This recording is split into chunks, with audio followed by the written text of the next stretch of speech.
The youngest first aid I met in the street is only 15 to 16 years old, and they are just secondary school student in Hong Kong. And when we are the secondary school, the age of 15 or 16, in the summer holiday we will just maybe hang out with friends or some activities. And when we have the school day, we will just doing homework or even that we play after school. But recently, the student will be, every time they think about how to help more people or how to upgrade their equipment. And every time the student, when they go out to the protest to be the first aider, they have to be very alert for everything. And then maybe their knowledge and their strength, their courage is not that much. But for a 15 to 16 Hong Kong student, that is really a quite big improvement for that.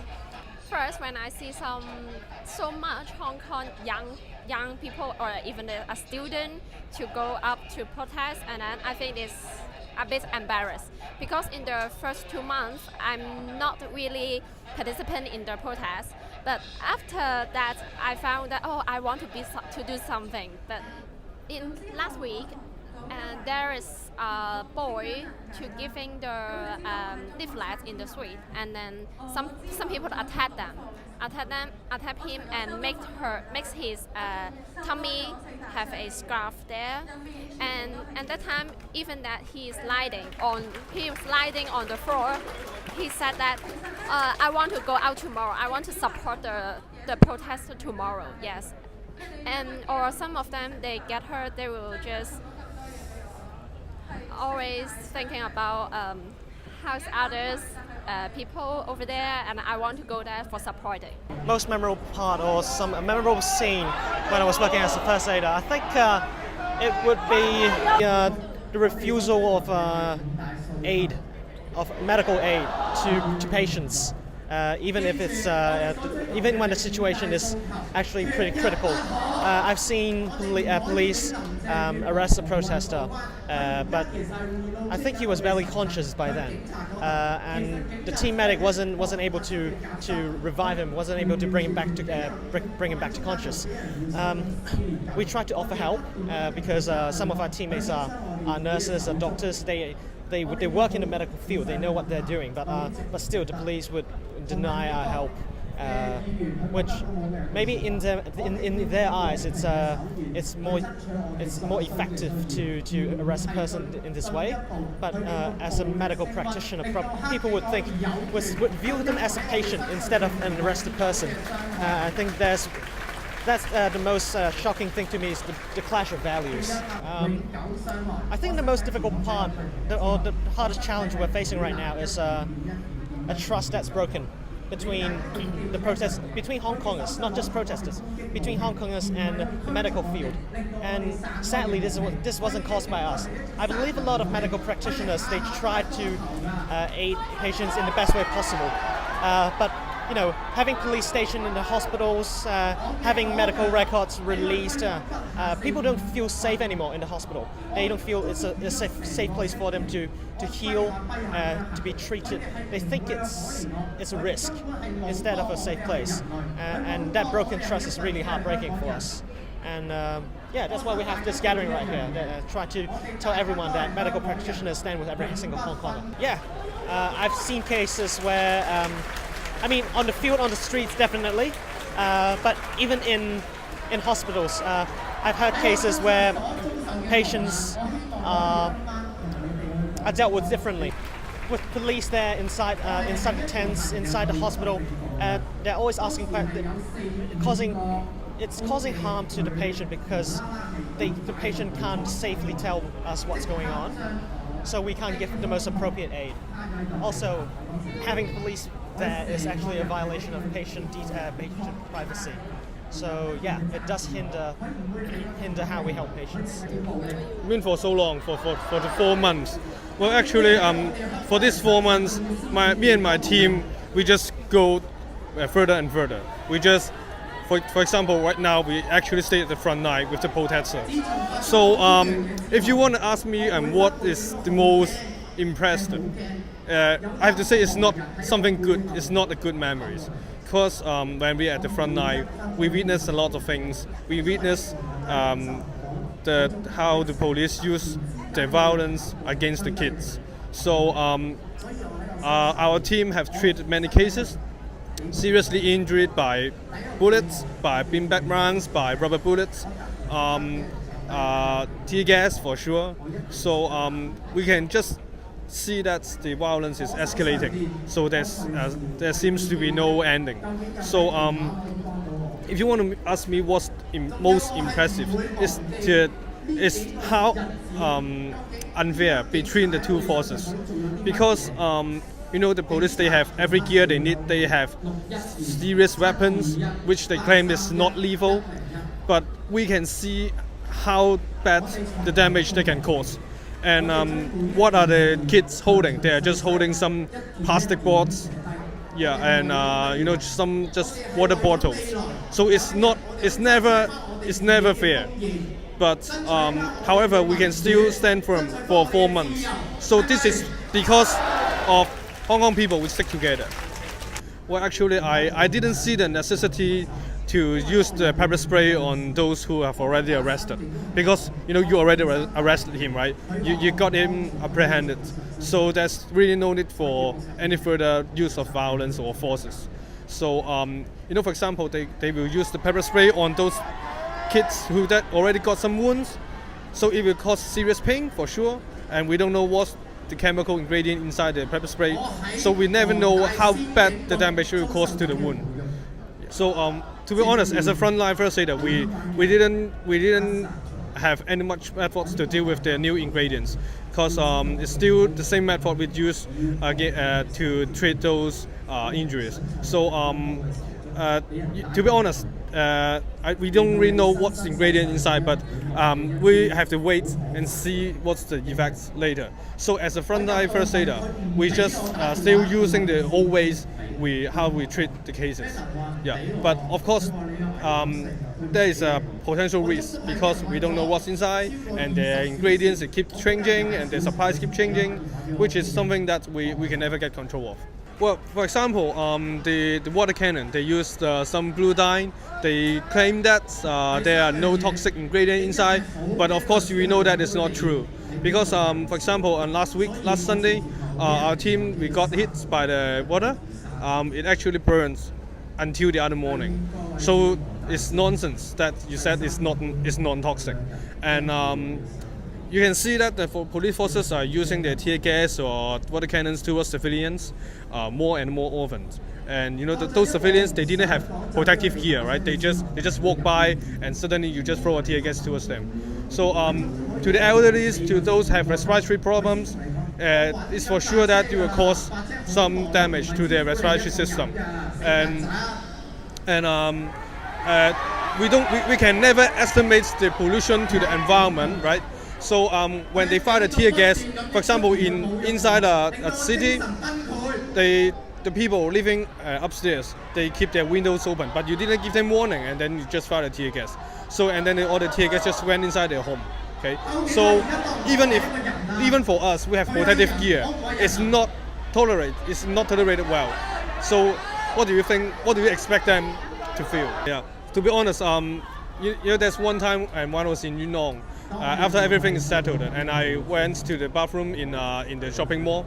When I just get inside, and then the fire alarm just he went off, because I'm full of tear gas. Yeah, and then the smoke detector thinks that I'm smoking inside. So you can see how outrageous it is. Yeah. For these 4 months, there's a couple times that our team members they just broke down because of what we have seen, because of what we have witnessed. Well, even for me, I have breakdown once. It's the 11th of August, because they shot the girl in the right eye. So I was just right across the street. And before she got shot, actually a couple rounds they shot towards me, but they just missed me. So it's caused serious psychological damage to all of us. I usually said to my friends and my families that we are never gonna be the same after this.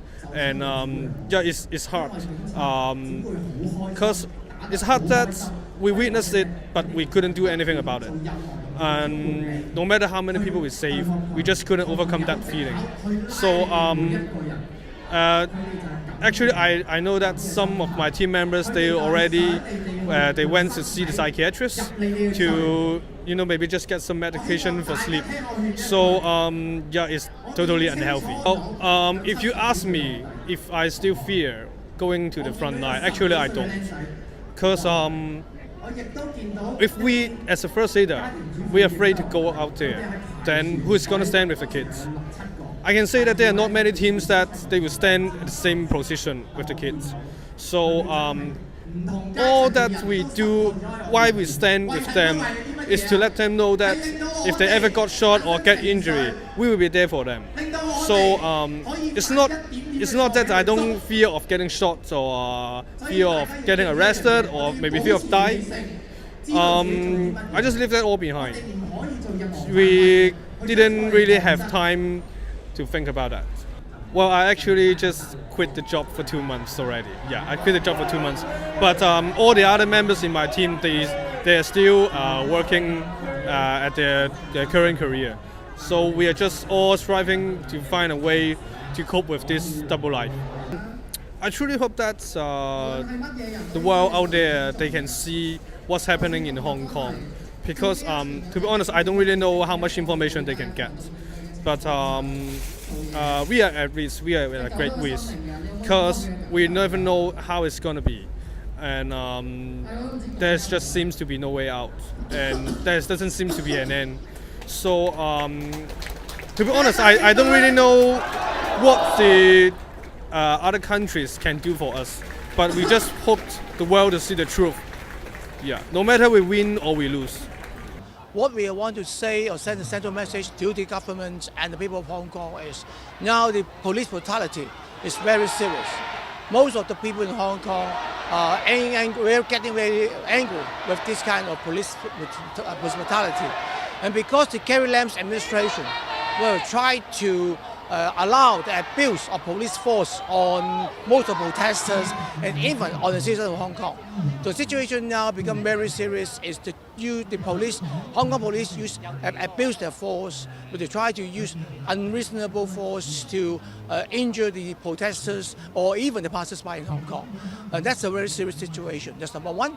The second point is, as health professionals, we feel very helpless because, as we can see, some of the injured person coming to the public hospital to seek for medical help because of the white terror within the hospital and the pressure from the police force to the hospital authority.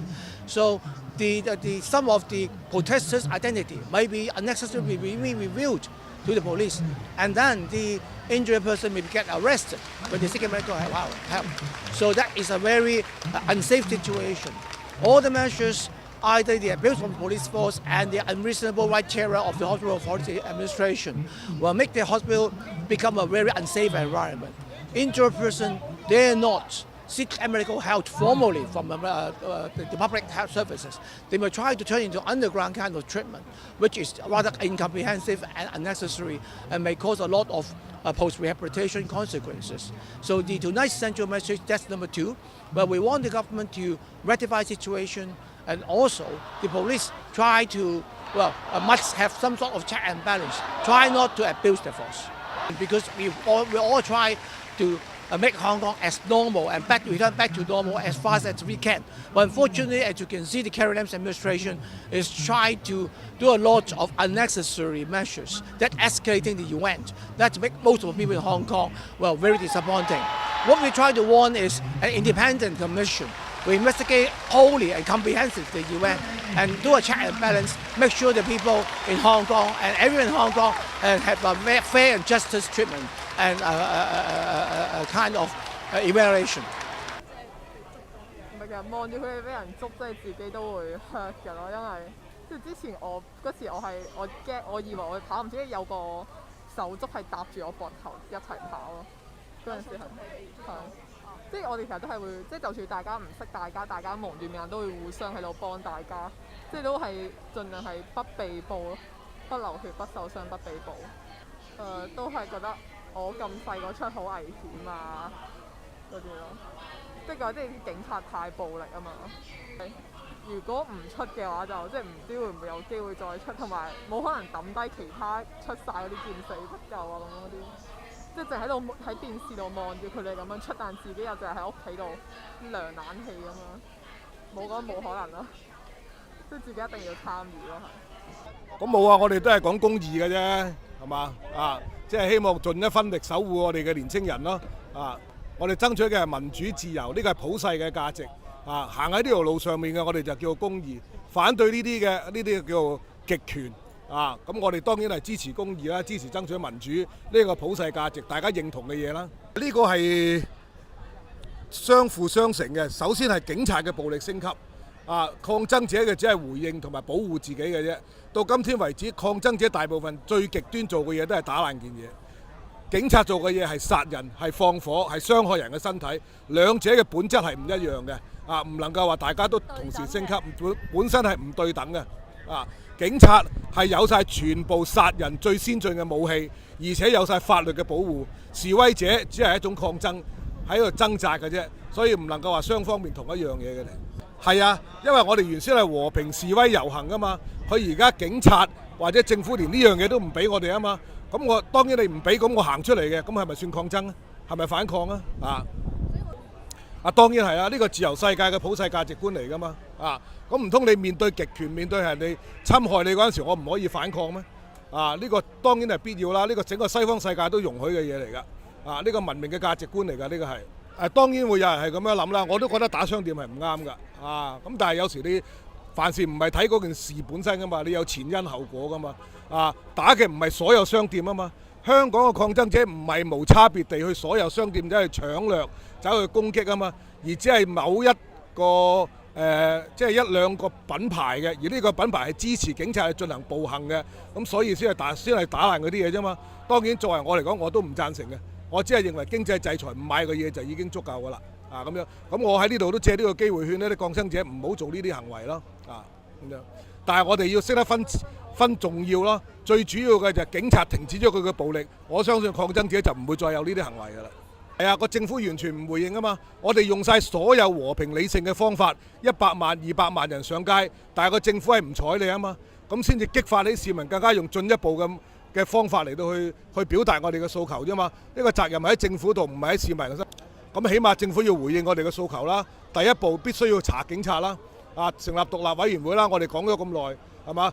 警察呢幾個月頭種種嘅暴行，你必須要將個真相公諸於世，我哋先至可以平息到呢個抗爭。呢個係第一步。第二步，點解個政府會過去咁多係唔理市民唔回應嘅行為呢？因為佢唔代表市民啊嘛，佢唔係由一個民主嘅普選產生出嚟噶嘛，佢唔需要理會所有嘅民意，呢個就係我哋嘅根本嘅問題嘅所在。所以我哋要求一定要有普選一定要有民主，個政府係能夠代表到人民嘅，所有嘅問題先至能夠得支持我哋啦。Stand with Hong Kong 我哋爭取嘅係民主，係自由，呢個係普世嘅價值我哋站喺最前線，對住人類歷史以嚟最邪惡嘅極權政府，我哋都唔退縮唔讓步，希望喺海外所有無論係華人好或者係其他世界嘅人士，只要你認同呢一種普世價值，認同民主自由嘅，都希望你支持我哋啦。